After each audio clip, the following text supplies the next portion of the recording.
Hello YouTube, you for showing up to another video. It's been a while, I know. Hopefully this is the first of many new YouTube videos playing No Man's Caveat and maybe a little bit of Dead by Daylight. I don't know. I'm gonna guys, you guys let me know what you want to see. So we're gonna get into this. This is my new testing world, No Man's Caveat. There's a couple things going on. Few things. Yeah, we'll get into it. First things first, I want to show you guys the generators. If we go out here, this is creative. If you haven't noticed yet, I've been testing about a lot of stuff in creative. We get over here into this forest. This is probably the most advanced part of our base right now. It's a tiny little forest. But these are the new electromagnetic generators. They're quite the kicker. They produce 150 power on a Class C power hotspot.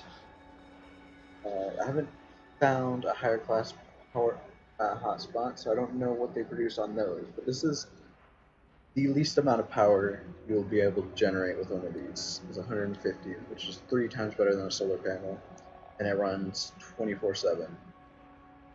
Now, as far as I can tell, you can pretty much place as many of these as you want on this hotspot. Go into here. Field strength is at 15k right here. As you get further away, the field strength does go down when you get further away from the epicenter of the hotspot. But as far as I can tell, you can place these anywhere near the hotspot where the field strength is still above 0. The field strength will affect the power output, but as you can see, I'm pretty far away from the epicenter of the hotspot, and it's still not that low. We get all the way to the edge. Okay, we're at the edge. Oh, also, there's a mineral deposit nearby. We're at the edge of the hotspot, so if we put down another electromagnetic generator, I'm gonna plug that up as many times as it takes. This bad boy is still producing power. And as you can see, the field strength is less than it was at the epicenter, but very marginally so. We're at the edge of the field, and this bad boy is still producing power. We can place as many of these things as we want in this entire area, okay?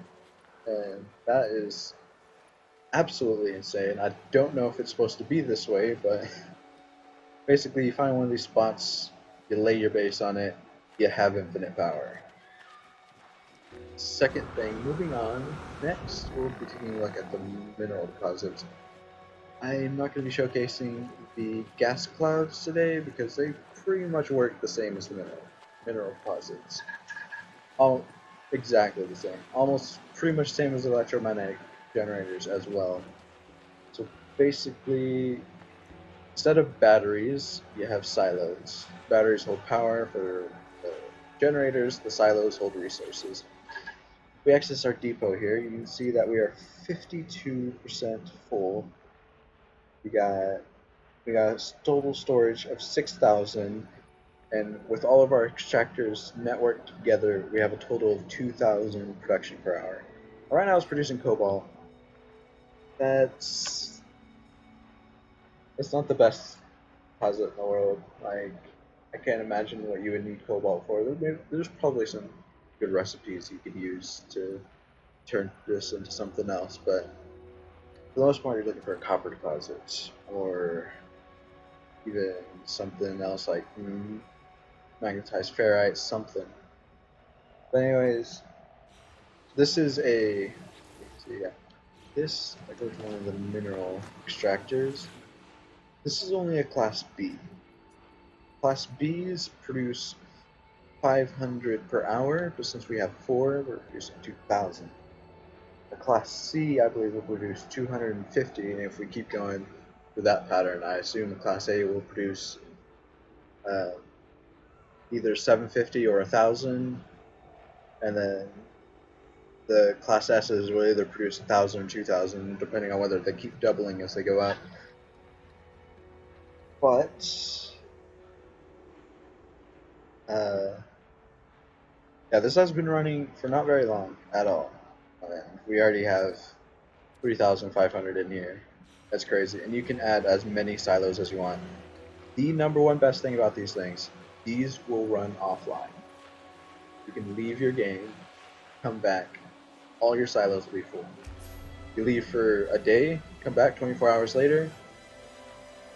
If you have enough silos it tells you how much per hour it produces. If we have enough silos to produce, if we have enough silos for storage of up to, they were producing 2,000 per hour right now, we would need 58,000 storage. We leave for a day, we're going to have that much when we come back. Easy as that, crazy. I don't really think I need to explain these. I was just testing out power, seeing how the solar panels work. They're pretty self-explanatory. They produce 50 power, and you hook them up to batteries. They charge the batteries during the day, and your base can run off the batteries during night. Easy stuff, easy stuff. Here is where we get to the complicated stuff. I wanted to figure out how to connect my bases. Now, there's an easy way to do this. Go into your storage. You go into your crafting, put down a teleporter. You can hook it up. Power.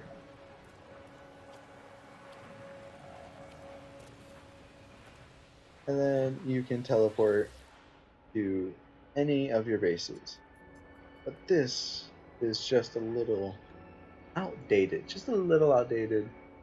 and it's a lot of loading.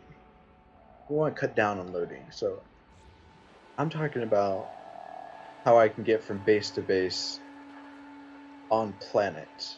Now, the reason you would want something like this is if you have more mineral extractors on different nodes around the planet.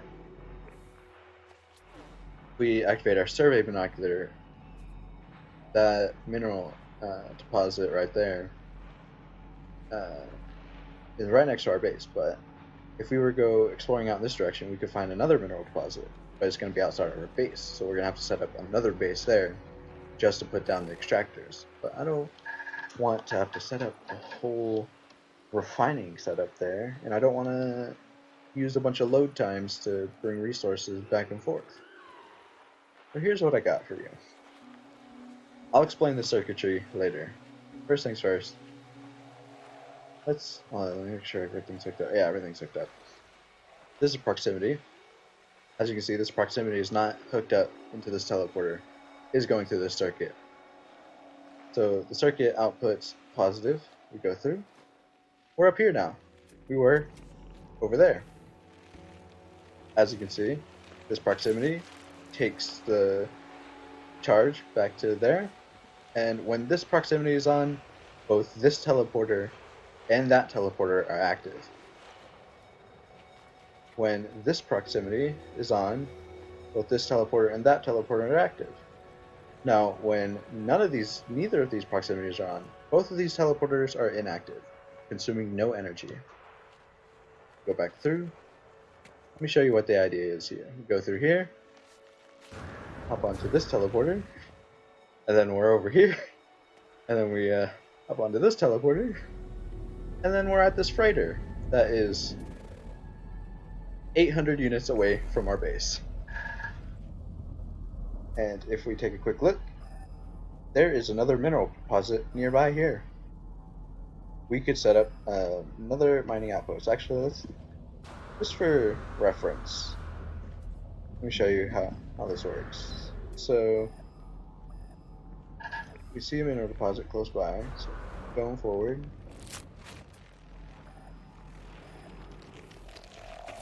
way out here. I just set up the teleporters to go to the freighter because it's just as an example.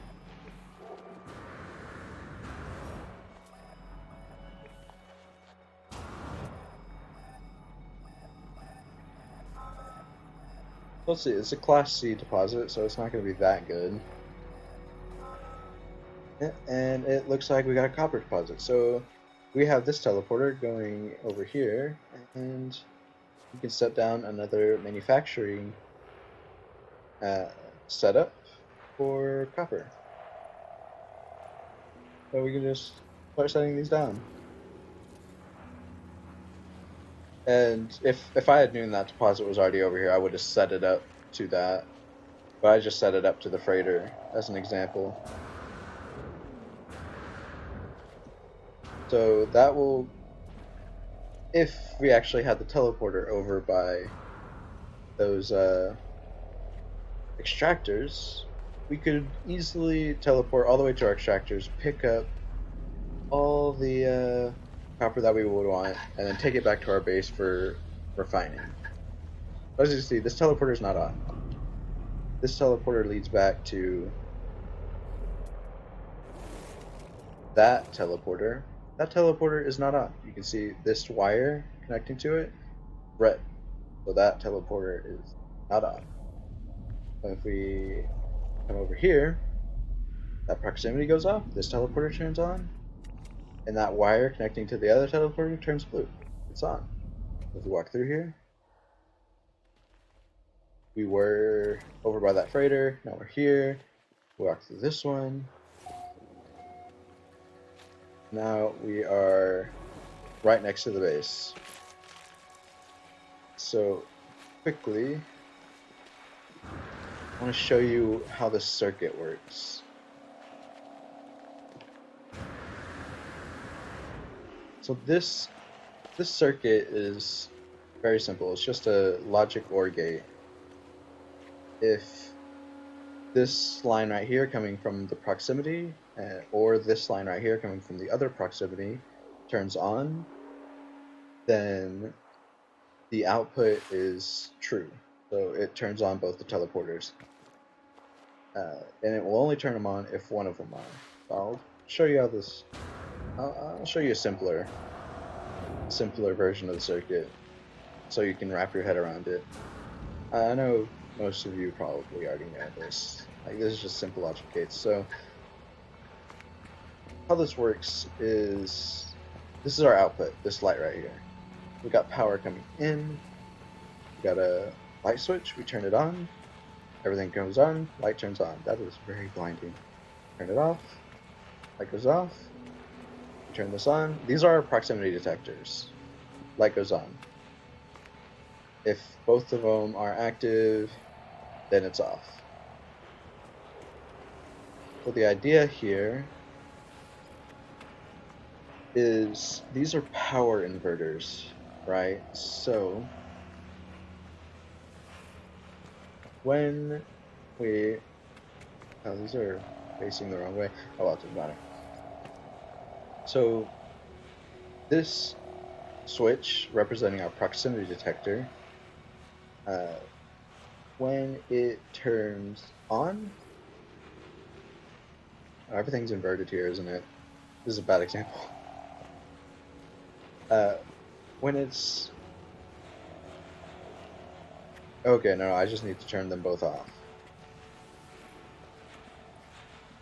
Okay, so this is the default state. Proximity detectors are not on, so no power is going through. So if we turn this guy on, this guy powers this inverter, and since this one is off, then it doesn't block the inverter. So it goes through and powers the teleporters. So if we turn that off, And on this guy goes inputs this inverter and goes to the modifier of this inverter, turns that off, goes through, turns that on.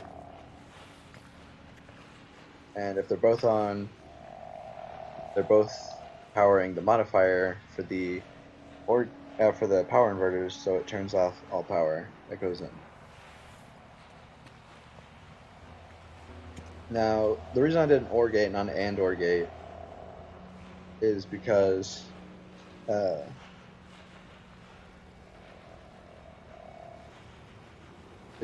there's not going to be an instance where both proximity detectors are going off. So doing an OR gate's a little more simple than doing an AND OR gate. So anyways, I know I'm really bad at explaining stuff. So if you don't understand what's going on, good, because I don't either. Okay, so let's hop into our Pilgrim real quick. Now I want to show you, if you were paying attention, okay, you notice that our circuit back at base is not the same thing as what I just showed you. That's because the way the teleporters work.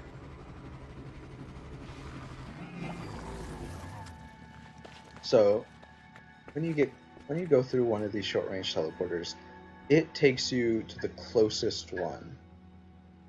I have 3 other teleporters set up. I have one here, I have one up over there. So this will always take me to the closest teleporter. And what I have set up here is an AND gate. So this is our OR gate, the one I just showed you. And if either of these proximities go off, which it's already on, then it powers both this teleporter and that teleporter. But what if we don't want to go to that teleporter? We want to go to this teleporter right here. So if I show you, if I connect it real quick, I'm going to connect the output of this AND gate to this teleporter.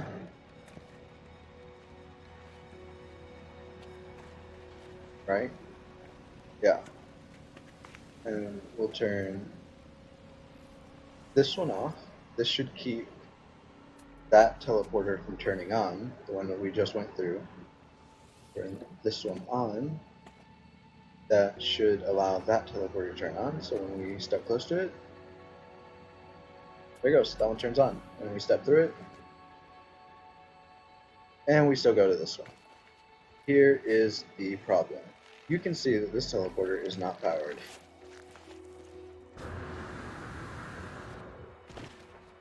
And I gotta walk back to base, so this is awkward. So here lies the problem. The short-range teleporters are broken. As it is right now, they do not save their power states. They are either always on or always off. And that's not a problem for what we just did, going from this base to that base. That was fairly easy. But the problem lies with selecting which teleporter you want to go to. Both that teleporter and this teleporter are off. So when I go through here, it should not send me anywhere but here, but it does. So what happens is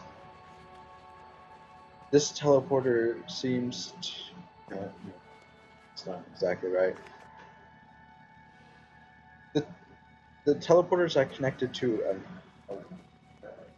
a network are always on from this teleporter's perspective.